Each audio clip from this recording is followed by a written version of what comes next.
Awesome.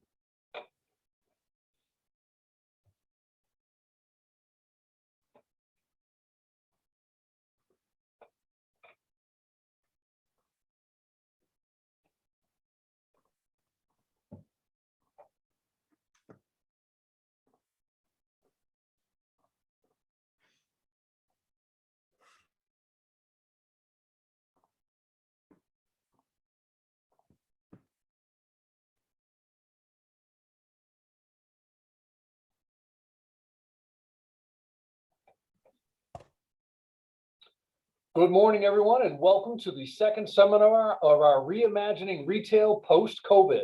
My name is Kevin Duffy. I work for Mayor Gary Christensen, and on behalf of Mayor Christensen and Debbie Burke of the Redevelopment Authority, welcome. Today's program and the previous one and the one to follow have been funded by a grant by the Massachusetts Gaming Commission.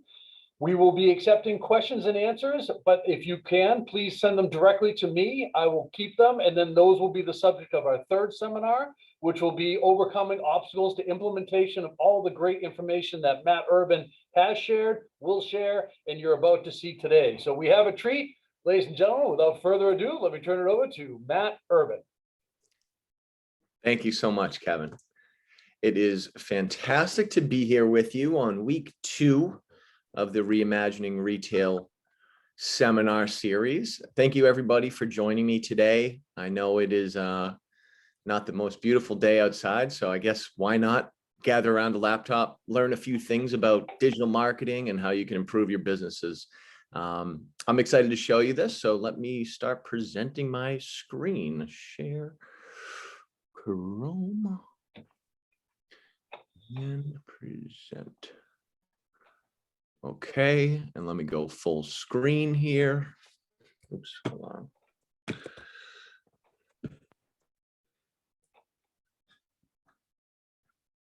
Kevin, how is this full screen? Is this full?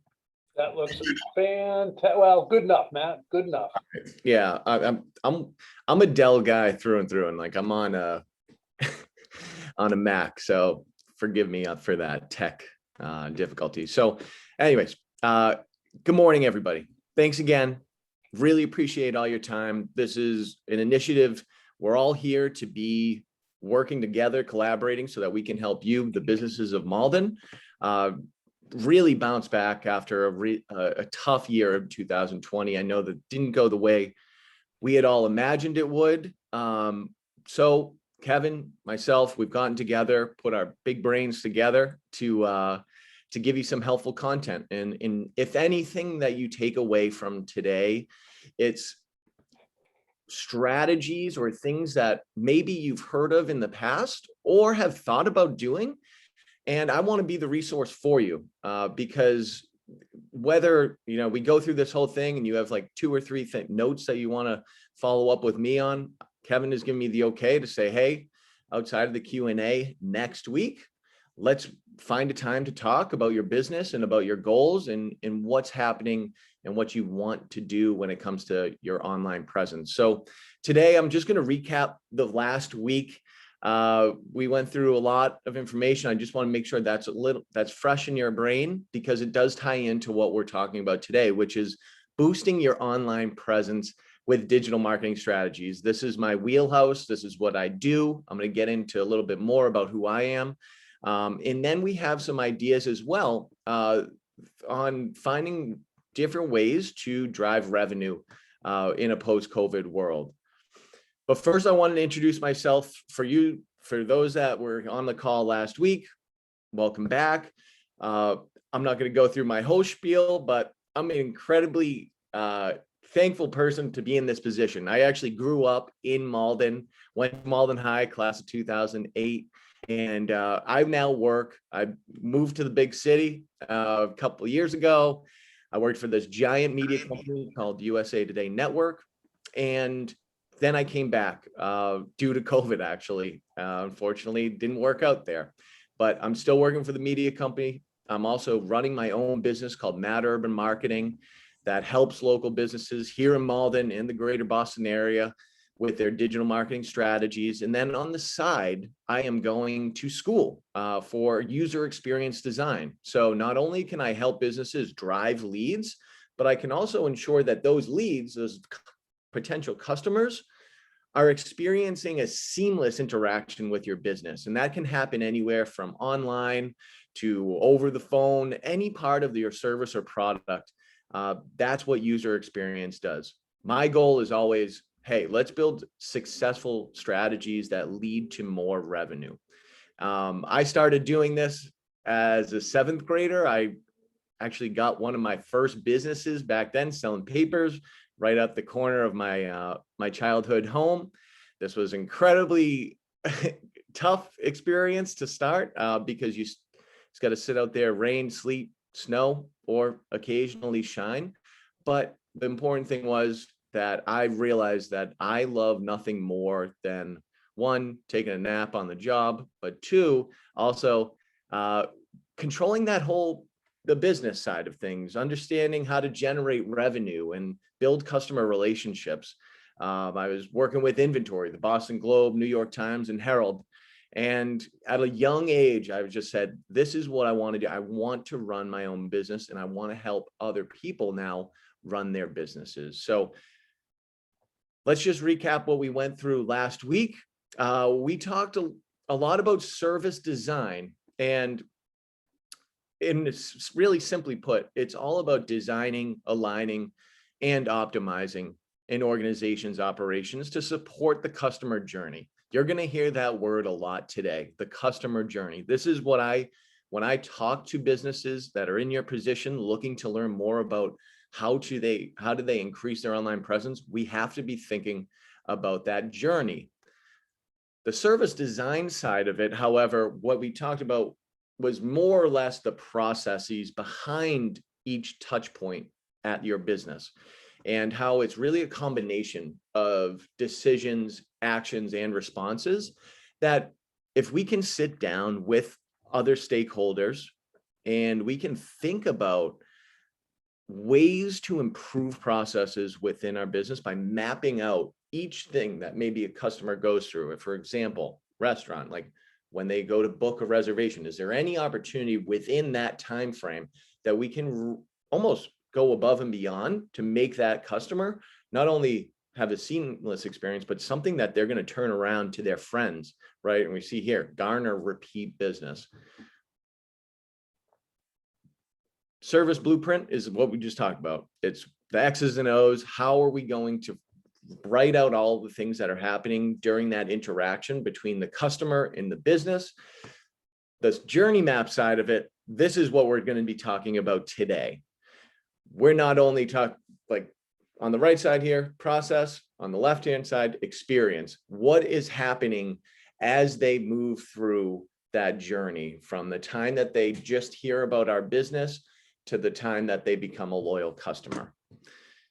And this is what we call the modern customer journey. This has gotten incredibly complex with everything that's happening, especially after last year, where now everybody is online. If you are not online, you're missing a huge opportunity. So let me actually start with a question for the group. Now, we can just think this to ourselves, but think about the last expensive thing that you purchased. Was it a TV or a car? What was that process like? And how did you go about researching that product? Because chances are that you probably spent a good chunk of time going through that process. I mean, even for me, trying to make a reservation at a restaurant, I have to make sure I read all the last reviews. I got to make sure the menu looks right. I mean, tons of decisions just for something so simple. But did you know that it actually takes anywhere from 7 to 10 touch points before somebody actually gets ready to make a decision? And that's what we're talking about in this visual here. The consumer journey is no longer just a linear line. It actually splinters into a lot of different directions, and people can take detours, and your business needs to be there at all the critical stops along the way, which we're going to get into today. But I wanted to show you this customer journey. there's a lot of stops. One metaphor I like to highlight is that a lot of people think that decisions are made whenever the customer puts their hand on the door and opens it up, but it's really before that. It's maybe hearing it from a friend or reading a review online. The first thing we always talk about, or I always talk about with businesses, is there's some sort of trigger event that gets the consumer going down a path to ultimately make a decision. For example, if I get ready to buy a new car, it might be that my odometer hit 100,000 miles, or I got in an accident, or maybe there's a repair on the car that's just too expensive. Maybe I had something changed in my life, like my wife is pregnant and we need to get a larger car. There's always something that starts that process once the trigger event happens. And then after that trigger event, the first thing that people do is drop to the research phase. And what's the first thing they do? Most people, they go to Google and they start searching for things that are relevant to their issue, which is what we call the investigation phase. There are a bunch of different touch points and pieces of media that all come into play because people don't always take action immediately. I mean, if you're me, we try to put that off until we absolutely have to do it. And there's a cooling off period. So once that cooling off period, okay, we need it. We need to make this change or make this purchase, or something as simple, need to make get a haircut, right? Well, they start going into exploration and then the engagement phase where they're interested and they're exploring different options. I mean, don't think that these people are looking at just your business. They're looking at everybody. And they might just, if you're doing something right, they'll see your business show up. And if you've ever been chased around personally by retargeting ads, I know that my girlfriend, when she borrows my laptop and she's shopping for shoes, all I see for the next 30 days are the shoes that she wants to buy. I don't know if it's a subtle hint or what. But what's going on is you want to make sure you're in the best possible position, and reputation also has a lot to do with that, which we're going to talk about later today. We're looking at reviews more than ever. I mean, we may even trust a stranger's review over a friend, but this is what we call as the credibility phase. Now, when I sit down with businesses and just try to get them to understand the whole picture of what's happening online, the customer journey is one thing, but it's really important that we understand about how people actually interact with the internet. The reason that we're meeting today is to help your business with new customer acquisition in a post-COVID world. So first, we need to understand how your potential customers behave online. So to sort of like simplify this, there have been 3 conversations that your customers are having, and I'm going to give you some mental images so that you can hold them all in your head. The first conversation that we want to talk about is search, where we need to capture, as it's an instant driven conversation. Primarily, this is the homepage of Google, which is better known as a verb more than a search engine. But we like to think about this as the 1,000-pound gorilla. We know that it's the most valuable real estate in the world. And we also know that it's a very complex place when we touch upon it. But it's sort of the thing that you need to wrestle with as a business owner. The second conversation that consumers are engaged with is social, right? So sometimes I make the joke, and that we've since been talking, maybe you've already checked Facebook or Instagram this morning. I mean, Facebook owns 1 in 5 minutes, internet minutes. So it wouldn't surprise me, and that's perfectly fine. Ultimately, social is the elephant in the room, right? It's a giant space, as Facebook owns more attention than the next 7 web properties combined. It's a massive, and it's another thing to deal with as a business. So we're going to talk about that today. And the third thing, I like to call it the ocean. It's the rest of the internet. It's where actually I think we all prefer to be, on a beach near the ocean right now. Sometimes we think that Google and Facebook are pretty much all the internet, but we forget that there's a ton of other opportunity there. There is an ocean of websites and apps that people are going to consume content, and we can't ignore that. So those are the three conversations that you have to deal with. You need to make sure that you're capturing people with search, and when people are socializing, are you there? Are you engaging in that conversation? And then when people are surfing across the rest of the internet, are you in the right places to attract and remind your potential customers? These three conversations are the simplest way to make that chaotic consumer journey slide that I just showed you a lot more simple. All of what we're going over today will make this easier to understand by saying searching, socializing, and surfing.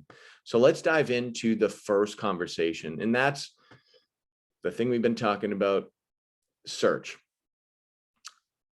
I want to talk about search first because, once again, if we're thinking about that example or that reflection of what we a big purchase that we made, what do we do first or second or third? I would imagine one of those actions was going to Google and learning a little bit more about what you were about to buy, or maybe you were looking for ideas. Because search is the gorilla that you have to wrestle with.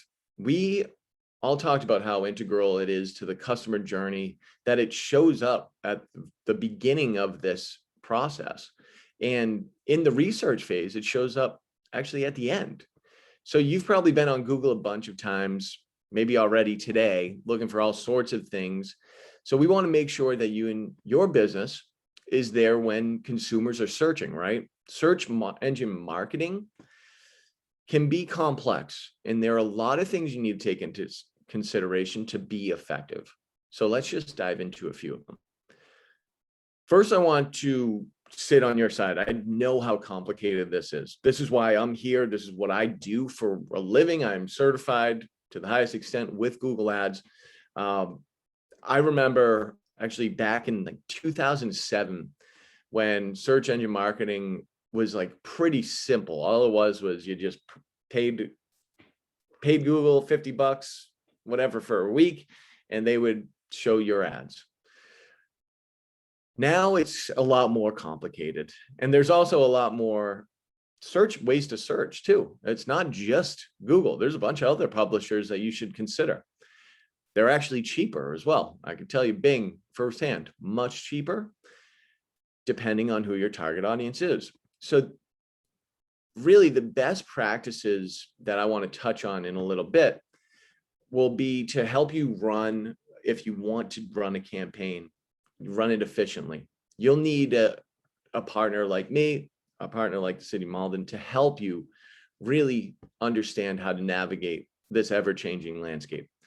So in the same way that we try to boil down the complex customer journey into the three conversations, we want to nail down 8 core essentials for you to get this right. And this is worth, if you have a notebook, just writing these bullets down, because we could spend all day doing this. We're going to be glancing over. And if we want to come back, whether that be next week in the Q&A or in a one-on-one session, we can absolutely do that. But just to kind of overview all this, really the first thing that you need to get right is your keywords. Ultimately, that's the foundation of everything, because whenever the search process starts, whether it's the research phase or somebody's actually getting ready to buy, they're typing in specific keywords or phrases to find the information they need. Restaurants near me, barbershops near me, dentists near me.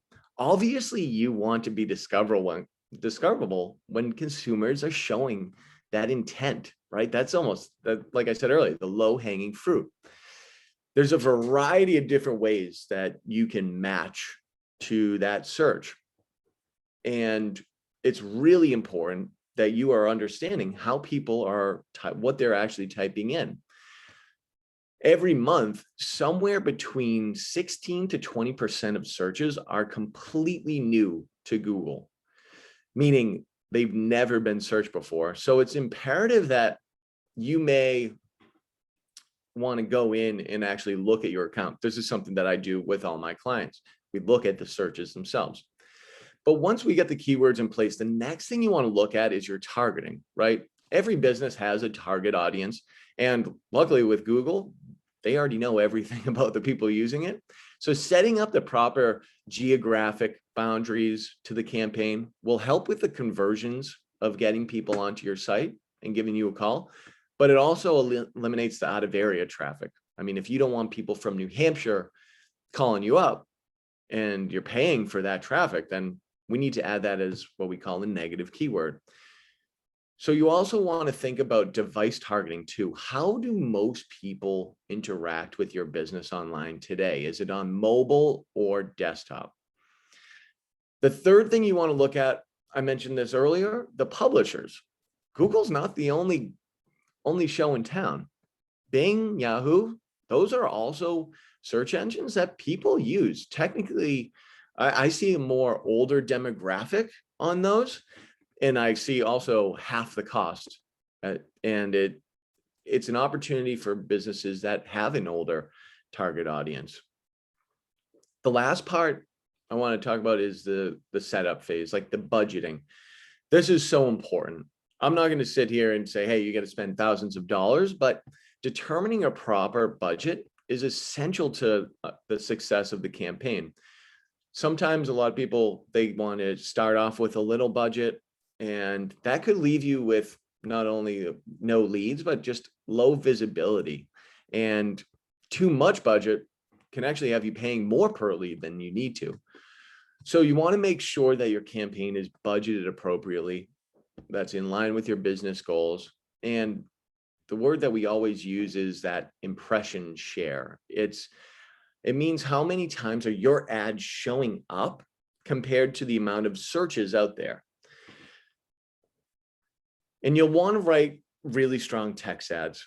Once again, this is something that I can help with. If this is something you want to cover next week, absolutely.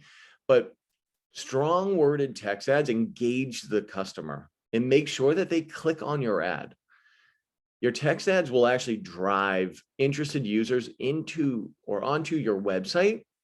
So writing a good text ad can be a little of an art. And in the simplest terms, you want to make sure you cover the basics, who you are, what you do, where you do it. Very important for local businesses today. And the better the text ads are, the more traffic you get. There are a variety of different ways that you can actually buff these up too. And we call those extensions and site links. Location, they can actually make a call right from the ad. And also they can see some of the prices as well. These will provide a great user experience and convert at higher rates. The last two pieces about how you should make sure your campaign hits its target. Although you've done everything to ensure that you have set up your proper budget, PPC campaigns, paid search campaigns, they will need adjustments, and knowing what to adjust and when is the key. Now I want to talk to you about websites. And when your customers find you online, what are they going to see or find? Is your website even accessible to everybody? We talk about this a lot in my schooling now, is universal design. It's even important for people with disabilities to be able to access websites. And more important than ever, you want to be accessed by everybody. How is your website user experience? Are your customers frustrated at some points? Do you see a big drop off in traffic or high bounce rates within your analytics? This is important to start considering or even reevaluating how the online experience has changed for customers and for businesses. And if you're on the call today and you don't have a business, we have some solutions for you today as well. But the role of the website is really shifting away from that digital storefront to serving as a dynamic hub for your business, your marketing, and your identity across the web. Considering 50% of potential sales are lost because consumers can't find the information they're looking for, what will visitors find when they come to your website? User experience, we talked a lot about that last week, paramount. If you plan to capitalize on the traffic you receive, as you can see, customers are spending a great deal of time on their mobile devices. And in some cases, more often than their desktop, computer, or television. And these devices, these mobile devices, have become a key way that they discover information about products and services that they're interested in. If you look at your website, your business website today, I recommend you take a look at it on your phone to make sure it's mobile responsive. I want to ask too, is where do you direct all of your marketing campaigns to? Is it to your website? And do you offer easy access to contact you? Do your mobile visitors know how to navigate your website? Is your website showing up organically on Google, not just on the paid search? And at the end of the day, this is really your most important digital asset. A shameless plug here for those that are interested either in building their own website or having someone do it for me. This is part of what my company at USA Today does. We typically take anywhere from 4 to 6 weeks to get it live. We actually give you up to 10 pages. I'll actually show you what you get. But on the other side of it, if you want to build your own, I've built my own websites with Squarespace. If you want to build an e-commerce platform, Shopify is awesome. And then Wix is a little more sophisticated, but it offers a little more creative freedom than a Squarespace. Now, in terms of how building it for you would look, once again, we have tons of themes that can help you. We can get these websites together 4 to 6 weeks and actually have 10 pages of content written for you. The other things that are important here, the SSL certificate. I would recommend that anyone right now that does have a website, make sure you are secure. Google actually stopped showing websites and doing a warning before they let visitors get to your site. So that's something to look at. And then, you want to make sure that you're constantly updating it because once again, it's important that you're optimizing it for that user experience. Now I want to talk a little bit about listings management. Who here has a Google My Business page? Are you set up in Waze? Do you have an Apple Maps listing? How about Yelp or Foursquare? Now I just listed off 5 listings platforms, and I could actually go on and on because the local ecosystem is a lot more inundated and complex than ever. It's extremely difficult and time consuming. I mean, I know this firsthand from my business, making sure that even just my Google My Business page is up to date and feels full with reviews. But this is so important as a local business because every error in your online information actually reduces your chances of showing up when potential customers do a search. 96% of business locations aren't voice search ready, and that's mostly due to inaccurate business information. I mean, if we think about who we are, right? We're local businesses here in Malden. People are doing those near me searches, or maybe they already have you in mind. Pete's Barbershop, directions to Pete's Barbershop. If we don't have that information in Google My Business, we're going to miss out on, potentially a customer. And this stat, 73% of people lose trust in brands due to inaccurate local listings. So showing up for Google's local map is the most important. It really is the key to growing your traffic. Get a leg up on your competition right now by making sure your profile and your info is correct and consistent across the web. Make sure you're responding to reviews about businesses. I can't tell you how many times I see businesses today not having that conversation with back and forth with customers leaving a review. Even just a simple thank you shows future customers that you are aware of these things and you're paying attention. This gives you the best chance of showing up in that local 3-pack, as they call it, as you see here underneath the map. And this allows you to be your customer's first choice. Next, I want to talk a little bit about Facebook and Instagram. Now, if you remember from our customer journey, Facebook and Instagram fits into most parts of that journey, as people are spending a lot of time on these platforms. And I'm definitely guilty of that.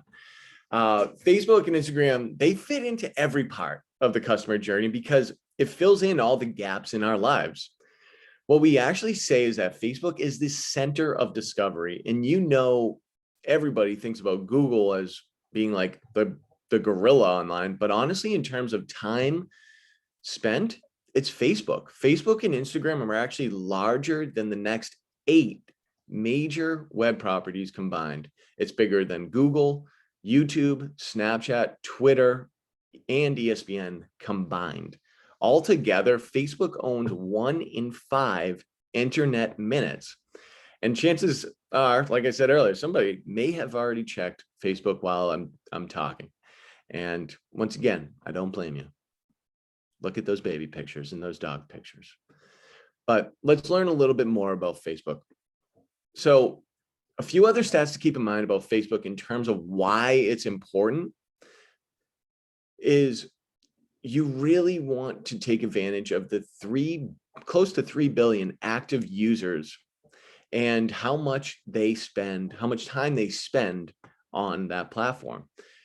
It's actually the second most downloaded app. So if you're not super clear on the value of Facebook, or you weren't clear coming into this, then this is really important. The reason that you need to be here is because everyone is there and you want to be where the people are. And the other great thing as a local business is the targeting. You thought Google knows everything about you? Well, Facebook knows even more. They actually know if you're about to have a baby, they know if you're about to have a divorce. It's very creepy, but that's probably why all of these policies are now coming around saying, I don't think Facebook can do these things, but they're in all the businesses I work with, these are the ones that you can totally still use. It's all legal, it's all good. And this amazing array of targeting technology really makes us better marketers. It's incredibly powerful. Just imagine that everything you're browsing for online, whether you're shopping for a car or searching for a new air conditioner, Facebook knows that. And what you may not realize is that you're literally sending social signals every time you do anything online. Facebook's able to actually ingest that data. But as we go through and think about what targeting is best for your business, there are a lot of different options to think about. And from top to bottom, like these are all important, but starting at the top geographically, right? We're here in Malden. We want to make sure that we're only targeting the people that we think will be coming in, our best customers. And on top of that, demographic and behavioral attributes can be set up as well. I was just helping a preschool, and they're more like music oriented. And so we were able to set up Facebook ads to target parents who have preschool age children in the area that are also music enthusiasts. And you can even get deeper than that. Another option as well, and this is something that you all should have on your website. Once again, this is something we can cover in next week about how to do it, but site retargeting. That means people that have already been on your website, if they jump off for whatever reason, you can actually still stay in front of them while they browse Facebook. There's also the ability to upload your current customer files to Facebook and then get back in front of them for repeat business. I see this a lot with restaurants. And then you can build a lookalike audience as well, where Facebook can take all the demographic information of people that like your current Facebook page and then say, oh, okay, well, if this is who likes their page, here's another list of people that look just like the people that already engage with you. There are so many options and navigating them can be difficult. This is for Facebook ads. Now, on the other side of it, it's not just all paying for ads. There are things that you can do organically. And I know that I just had a slide that said Facebook, Instagram. Well, like I said, Facebook is not just paying for ads, it's managing your page and your community too. The surge in time spent on mobile devices and on social media platforms is not going away. It's going up, and it's going up quickly, especially over the last year. This is an opportunity for you to take advantage of that. It's now built into our routines. With such a large capture of consumers' attention, your brand, your business needs to be there.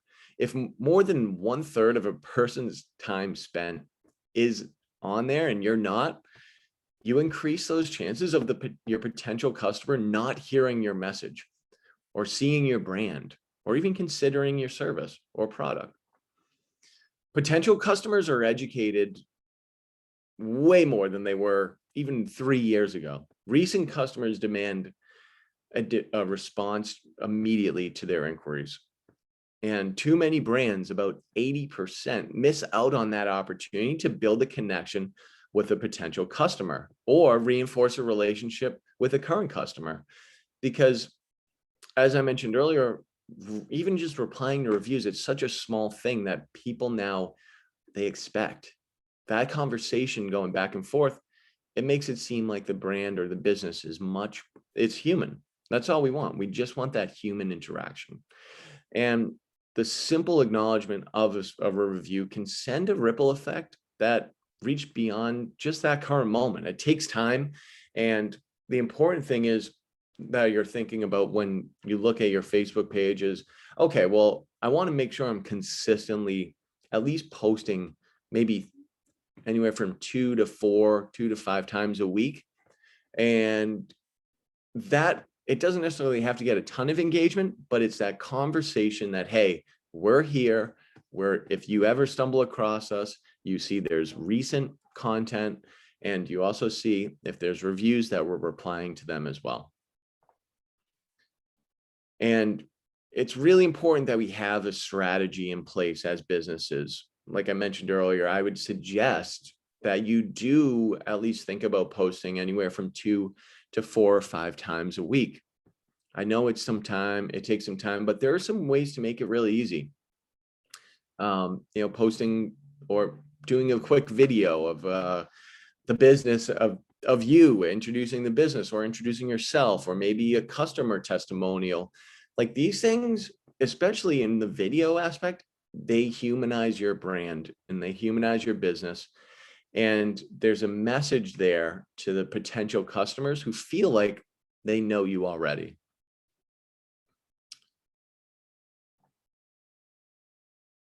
On the next note, I wanted to talk a little bit about YouTube as well. And as we talked about, search being like the big gorilla in the room, YouTube is actually owned by Google, and it fits really well into the journey,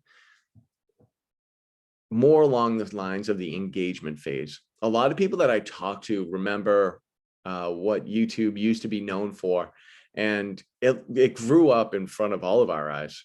So let's dive into some stats, because this is important, because it's incredibly powerful as the second largest search engine on the internet.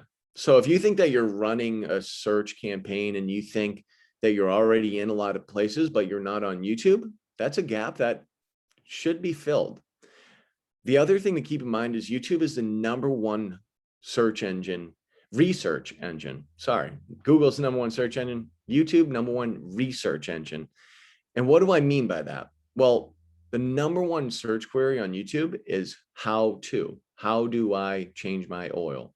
How do I cook this recipe? So if you probably done a search like that on YouTube, like many, you're searching for how to, connect your phone via Bluetooth, or, people go there to learn a ton of things as well. And that could be relevant to your business. The DIYers, if you can prove to them, hey, that we're a trustworthy business and we do help people that may not want to come into our business or use us just yet, but we can get in front of you. And for example, I always use this example. If you're a plumber, right, and you have your video show up when someone tries to fix a clogged toilet, and say they fail horribly at it, and you want to know your brand was right there in that moment of need, there's a lot of ways that you can get in front of them. And if they see your brand, they give you a call, then you're doing your job. You're taking advantage of YouTube. There's actually 2 billion monthly users that are on YouTube. And I find that the human brain isn't actually good at visualizing how many people that is. I'm sure you're like, yeah, 2 billion, that's a lot. But that's actually the equivalent of 5 Super Bowls of attention every single day happening on YouTube. And you have the ability to tap into that. There's couple different tactics. This is probably my favorite one, the TrueView ads. You actually don't even have to pay if people click on them, if they skip them.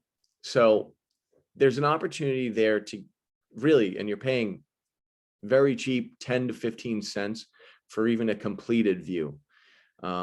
This is an opportunity for your business. Once again, if you're a visual business and you want to get in front of people, this is an opportunity to definitely tap into.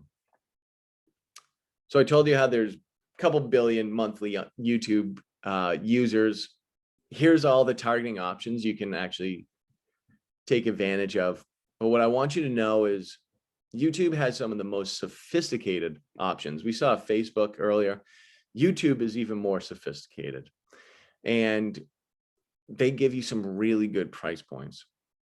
It's really not what people are doing on YouTube, but the entire Google ecosystem of products is taken into account. People, their search behavior and what they're doing on their phones and the websites they're visiting, the keywords they search, and even the content that they send on their Gmails. Yes, the content you're even watching on YouTube gives you the ability to leverage all the information and target specific people. We said we can target our best customers. Google also has something called in-market audiences, which I think is totally worth mentioning on this call today, because if people are in market to make a big purchase, Google, YouTube, they know that. You can really narrow it down, and it's an awesome thing. Like, I know people that like pet supply businesses. If you just added a pet to your home, Google and YouTube know that. Now, when people get to your website, after maybe you're doing a little bit of Google search, you have your Google My Business page all set up. You're ready to go on Facebook. You're posting consistently. Maybe you're running a few targeted ads on there. Live chat is really part of like the action phase of that customer journey that we saw earlier. It's super cost effective, and I believe it's actually a must for all businesses in 2021, because you can spend a lot of time and effort on, like I mentioned, all those things that we talked about before: Facebook, YouTube, Google, all these things. And then we get them to our website, and why not do everything that we can to convert them into a customer? So let's talk a little bit more about live chat and why I think you should consider adding this to your strategy. Now, I find these stats pretty compelling, and the reality is that we live in an immediate society. and people want answers to their questions at rapid speed. More and more companies are adding chat boxes to their website in order to cater to how prospects prefer to engage with them. Think about it. Maybe I'm on a website and I just have a quick question that I don't want to pick up the phone to call. I mean, who's even calling people anyways? It's all digital now. So 41% of people expect you to have a chat on your website, and that number actually continues to grow month over month. The reality is that you can generate up to 5 times more leads just by adding this type of solution to your site. Let's walk through how it works and the different options you're available. So I'm sure you've been on websites that have a chat feature, right? In case you haven't, I want to make sure you're familiar with what a chat widget actually is and how it would appear on your website. So you can see here on the left, we have a chat. This is a chat bot. There are 2 options that you can explore, and it really depends what you want. Chat bots are obviously going to be less expensive because you're paying a machine to do it rather than a human. Where the chat bot can help a business is simply taking lead or customer information. Hey, what's your name, number, or best way to reach you? If that may even be email. That allows your business to follow up with them. And you can also ask the question, hey, you can build in some frequently asked questions, which I encourage you to do on your website either way. If the chatbot can answer that, even better. The live chat option, as I mentioned, can be a little pricier, but that allows that full conversation, and you provide them with a script. They can totally redirect all the phone calls or the leads to your business. But it's important that either way, whatever you choose, that you have this option on your site. Next is SEO, which, and when we think back to our 3 conversations, search engine optimization, it does fit into search, but you want to have as much real estate as possible on that first page of Google. And SEO really helps us achieve that goal. There's a lot of work and a lot of strategy that goes into achieving successful SEO campaigns. But this is something, once again, I've been doing it for 5 years. There's just little tricks, little tactics, and opportunities to just add more content to your website.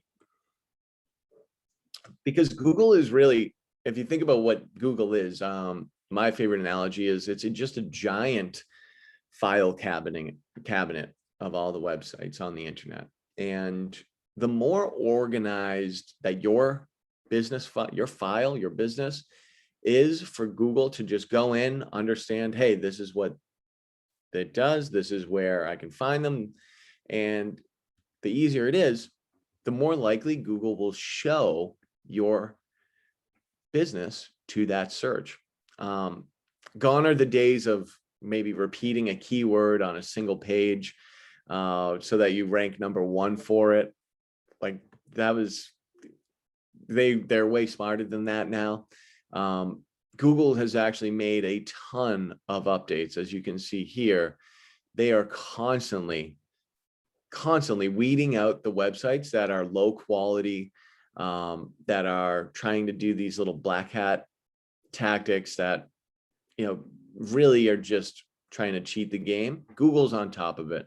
And factor in the ability that Google also, they want to make sure the consumer, the user, is having the best possible experience.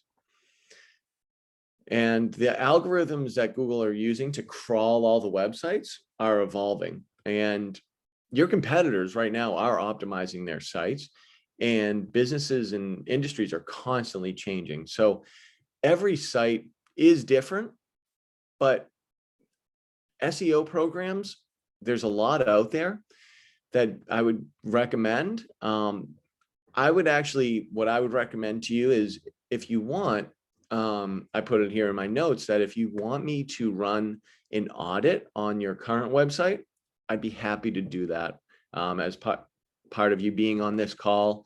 It's the least I could do. I want to always be a resource for you in your business. So if you're interested in some type of SEO audit, I can get that over to you. Just shoot Kevin an email. And as we talked about content, it's king nowadays, right? People are on their on their mobile phones. What is going to make them stay on your website the longest? And it's content that is not only for search engines to find you, but it's also for users to stay on the site.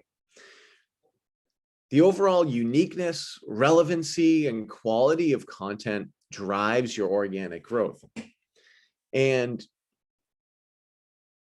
keyword research and topic planning is at the core of each customer's program.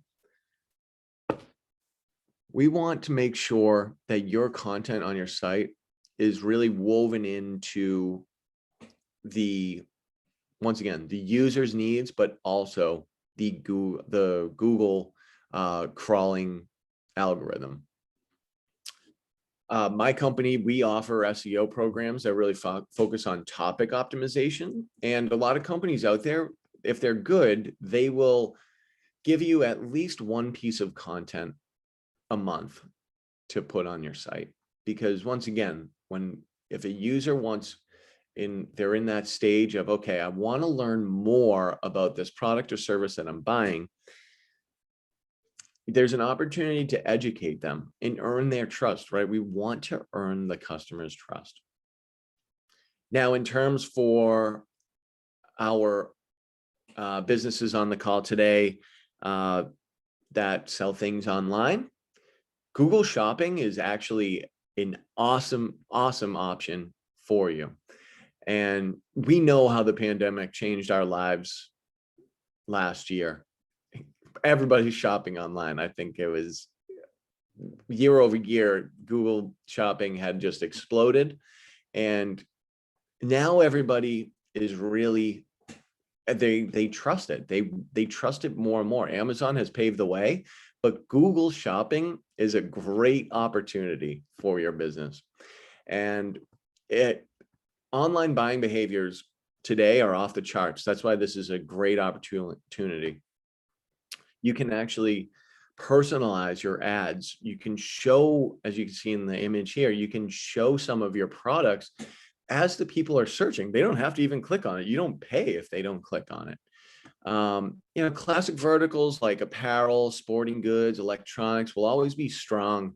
But now is the time that if you're a business that's outside of that box, maybe like an art gallery that's selling artists' work, like that's a perfect opportunity for you to get in front of people and show, right? This is a visual ad. Items that may not have been traditionally an in-store retailer, you can be an e-commerce option as well. I know Kevin had mentioned there was a store downtown that did, for the pandemic, just switch to e-commerce. And like, that's what I'm trying to coach and trying to educate you is there is no better time than now to start looking into these options and these strategies. Because this year, more than half of smartphone users will make at least one digital purchase from their device. And average annual spend per smartphone shopper will be $1,700. I think I've already passed that this year. So I don't know. I don't feel great about it. Anyways, but one way to capitalize on people like me is through shopping ads. Google is still the most visited site in the world. People are looking for everything there. And if you're not doing it, your competitors might be, or maybe it's an indirect competitor. So what shopping ads are, in case you don't know or just need to be reminded, you really only pay when people click on the visual, on the ad on top. Most of the time, what I see with businesses that do this really well is they show up on top. They also are paying for some keywords, and then also they show up in the map section. When we think about real estate, it's all about location. And this is an opportunity. Google shows these shopping ads first. And each component of the shopping ads really created to solidify a purchase decision, right? These people that may be searching, for this example, mattresses, they're not going to be, they're shopping around at this point. There's too many options here. But the important thing is that you're getting in front of them and you're pre-qualifying the clicks to your website. So like we saw, the placement at the top of the results page, it just can't be beat. The product details and imagery really create a strong branded presence to connect the right buyer to your inventory. There's still an opportunity to get ahead of your competitors, even in the most popular verticals. But at the end of the day, shopping ads really aim, and in most instances, that goal is just the e-commerce transaction. By identifying your audience, I'm happy to work with you to build a strategy to make the most out of this volume and get you the best ROI if you want to use shopping ads. Now, in terms of other ways to drive revenue online, we wanted to actually give you some good examples outside of digital marketing. And one of the big things that Kevin and I had drawn up was this ability to offer like a Zoom class online, or make, it may be as simple as like making, if you're a restaurant, making a signature cocktail, or if you're a yoga studio, maybe a quick pose for people that work in chairs all day, like myself, that are just hunched over and like could use a little stretch. Retail sales, posting video on alternative ways. I've been seeing this a lot, like Facebook Live allows you to just do a walkthrough of all your products. And it also, once again, if we think about that content strategy, it gives you that human experience, right? Oh my God, like that's who is in charge of this shop. And you get that connection. Then there's other experiences as well, like a joint experience with like-minded businesses. I actually always recommend this, like a salon. If you're a salon and you have people that are coming in, why not offer them a % off at a fellow retail business? I mean, these opportunities, they come together. I'm in one networking event with the Malden Business Connection. That's important. I think that's where everybody comes together and you have the opportunities to create these joint experiences. And there's other options too, like curated gift options. Many people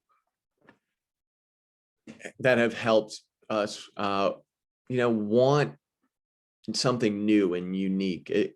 As a store owner, it's really about the ability to create additional products by building existing products into a unique gift package. I saw that a lot with, I know we were talking about salons. I'm not sure if there are any on this call today, but that's an opportunity to say, hey, we got Mother's Day coming up. What can we package together for a nice, easy Mother's Day for a son that loves her mom, but never knows what to get her? Or you could become an Amazon hub for package deliveries. This could be a destination for Amazon shoppers to pick up their packages as well as increase sales. This literally just happened to me the other day. I dropped off a return for Amazon in Kohl's in Medford and ended up walking out with $150 worth of clothes. So they got me good. But they give you, when you drop off, they give you a 25% discount to the store. Not for all businesses, but studies have shown that increased foot traffic benefits small, quick sales, and it increases awareness of your in-store products. That Kohl's example is like the perfect thing. I asked the woman at the register, how often is it that people redeem the 25% off coupon? And she said, all the time. I didn't feel so bad after that. Some other ideas to get you thinking. We work with other businesses for referral program. We can create additional value for customers, maybe donating a percentage of sales to popular causes. I'm a big fan of like competition. I don't know if that's just like the ex-athlete in me, but if you have a social media account and you want to do like maybe 25% off or $25 gift card for someone that posts a picture of their dog, for example, whatever it may be that has to do with your business. Opportunities like that then allow you to or your customers to engage with you and then also share what they're doing. Then there's also ways, like I said, bundles of products to capitalize on the desire to buy one product and increase that average order amount. Maybe you have some inventory that you need to get rid of. But all in all, the big takeaways for today, there are tons of different strategies out there. The important ones are the ones where you're capitalizing on searching, you're capitalizing on surfing, and you're capitalizing on socializing. And you don't have to do them all. But the important point is that you are at least giving a shot at some of them, whether it be Google My Business listing, replying to reviews, or maybe adding more content to your social media pages. These are the small things that in a post-COVID economy allow consumers to engage with your business and feel like, wow, these guys care. So with that, I want to thank you for all your time this morning. And I will turn it back to Kevin to wrap it up. Excellent, Matt. Thank you so much. You did a tremendous job. Really appreciate that. The questions we were getting on this have been fantastic. So I'll be compiling those, and those will be the topics for our third seminar, as I mentioned. So thank you once again for joining us. Tune in next Tuesday at 8 a.m. for seminar number 3 and even more good information with Matt Urban of Matt Urban Marketing. Thank you, everyone. Thanks, guys.